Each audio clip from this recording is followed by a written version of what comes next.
Hi everybody, welcome back to the channel. Today I'm going to be deck profiling Witchcrafters. It's a fun rogue strategy. It's got some really good plays and good reoccurrence in the deck. So I'll go through my choices of the deck and I'll try to explain every card that I possibly can. So let's get started. So we'll play the best normal summon of the deck in my personal opinion, which is Smearter. So all the Witchcrafters have this same effect that during the main phase, which is a quick effect, and it's during your turn or your opponent's. You can tribute the spellcaster and then special summon another Witchcrafter monster from the deck. So it gets you closer to your big boss monsters, or keep on bringing out smaller ones to end up building up the effects that you're going to return from the grave, because all of them have a secondary effect. Like Smear's effect is you can banish her and then she becomes a foolish burial goods, because all the spell cards reoccur themselves from the graveyard if they've not been used that turn. So Smear is just foolish burial goods. Then we'll play 3 Patori. So Patori, I play her at 3 because she's another good normal summon monster. But the downside with her is she can conflict with Pot Extravagance, because her effect reads that you can banish her to draw 1 card and you have to discard a Witchcrafter card to the graveyard or else you banish your entire hand. So she's got the downside, but it's an extra draw, and if you've got spell Witchcrafter spell cards in the hand, then it's a win-win. Then we play 2 of the newer card, Genie. So I really like Genie. Genie is basically a spellbook of master. So she banishes herself and 1 other spell card from the graveyard, a Witchcrafter spell card, sorry, and she allows you to copy that effect, and you can only use her once per turn. All of them are hard once per turn. Then we go into the bigger monsters. So we've got 2 Witchcrafter Hane. So Hane stops your other spellcasters from being targeted by card effects. So basically she protects your smaller one from being impermed or effect failured. And also, once per turn, you can target 1 face-up card your opponent controls and destroy it. So she's a bit spot removal, so she's kind of like the trident of the deck. Then we play 1 of the hand trap, Golem Aurora. So Golem Aurora, the downside of her is your spellcasters have to be targeted. So when they get targeted, you can special summon her to the field, and then she gains like a compulse effect for your opponent's side of the field, or you can choose to add a spell card from your graveyard to your hand. So it's very on hand trap in the deck, and it's decent, but it's not the best. And then 1 of the big boss monsters. So this is the main monster of the deck. I don't feel like she should be played more than 1, because she is highly searchable by all the normal summonable monsters. So if a spellcaster monster battles, you can reveal any number of spell cards in your hand, and then that monster increases its attack and defense by 1,000 points for each spell card that has been revealed. And then you can also discard a spell card during any point of your opponent's turn and negate the face-up monster effects as well. So she's like a bigger effect failure. And then the last 3 monsters of the deck is Magician's Souls. I don't think you can really play a spellcaster deck or a more control-based deck without playing Souls. And the good thing about Souls is you can just rebuild your hand, and with all the Witchcrafter spell cards reoccurring themselves during the end phase, it's just a win-win this card. So, and it helps you dump the bigger ones like Hane and stuff, and we'll get into that reason why that's good. Now onto the spells. We've got Witchcrafter Creation. So this has just got a new reprint in Ultra Rare, I believe. So This card is the deck's very own rota, and it reoccurs itself during the end phase if it wasn't used. So if you need to search out your Smeta, you can get her or any of the other ones just to build up, or it's just discard fodder. So that's a good thing about all these cards, that if they're dead in hand, discard fodder to get something better or to help you draw more. And then the reason why Souls is really good in this deck is because of this card, Holiday. So Holiday is basically their very own Monster Reborn. So you can't really grumble if you're going to be dumping one of the bigger monsters into the grave to summon Souls. You've got a card to summon them out. So a great card at free, and with Souls it needs to be at free. Then one of the newest card. This card was released in Eternity Code. So this card for me is amazing for this kind of deck. So it lets you special summon a Witchcrafter monster from your hand, and its main effect for me is your spellcaster monsters cannot be responded to for the rest of the turn.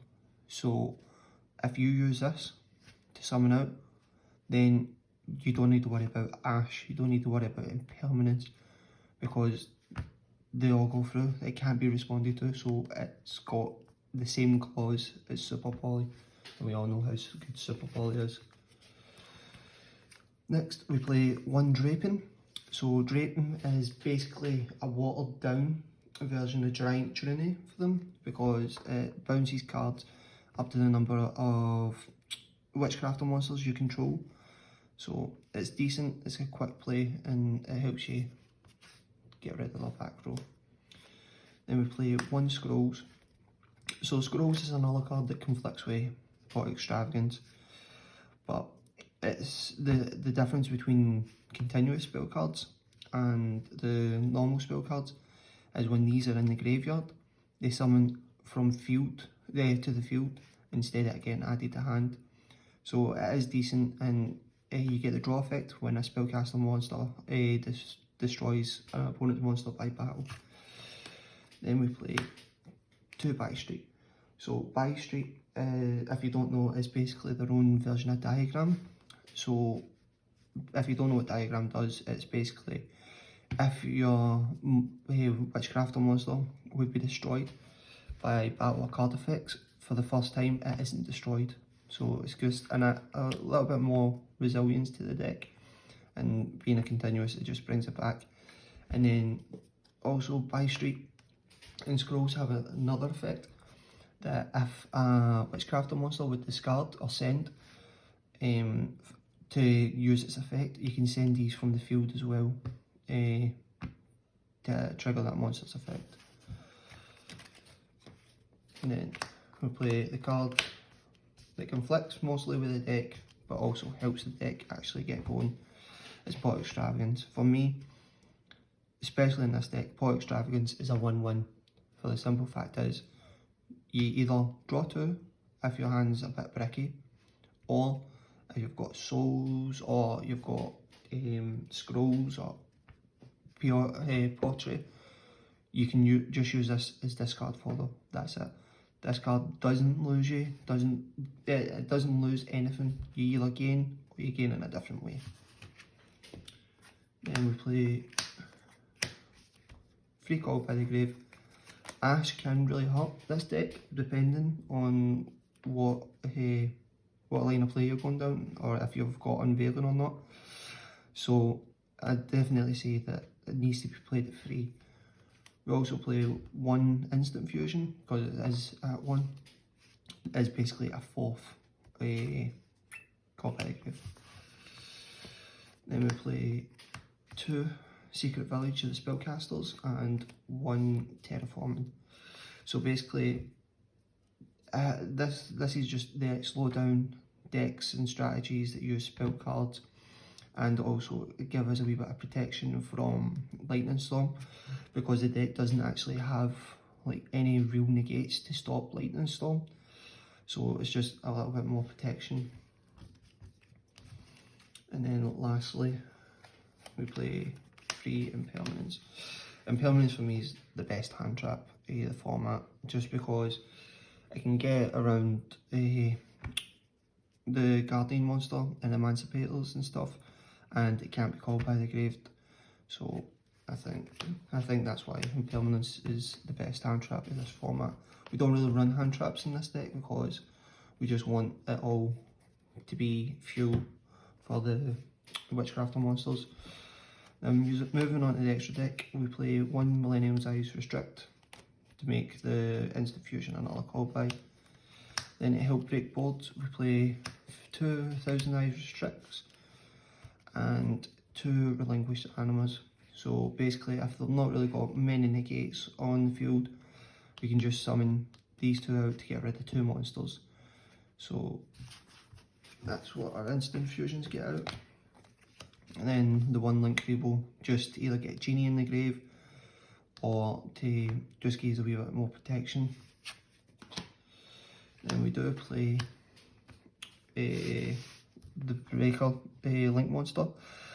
So basically, all your monsters are spellcasters. If you've got souls on the field, as well as another Witchcrafter, and you've started to build your plays up, it's just another disruption, another pop, just to get rid of some more back row. So he's a decent card. And what this deck can do better than most is actually take advantage of the Charmers, the spellcasters, because if everyone's playing Ash and you've also got Abdi basically playing Needle Fiber, so you can help them to use these to help link climb. And also the good thing about these is if they get destroyed, you basically get to add any of the same attribute from your deck. So Hiate can add Smeta, and Era can add Patori. So you're just basically getting more resources and help building them up. So basically you're able to help link climb and still get advantage for these, so you don't lose anything by actually summoning these. Then for the bigger ones is Celine. Celine's the last 2 cards of the deck because you can help get link climb, and with the amount of spell cards that are placed into your graveyard during your turn, you can easily get lots of counters on her and get summons every single turn. So that's why we play Celine as the main extra deck boss monster. So that was the deck profile, Witchcrafters. If you like the deck profile, please give us a thumbs up, and if you really like the channel, please subscribe and leave a comment if you have any inquiries about the deck. I'll try and answer you as quick as possible. So cheers guys, thanks for watching, peace.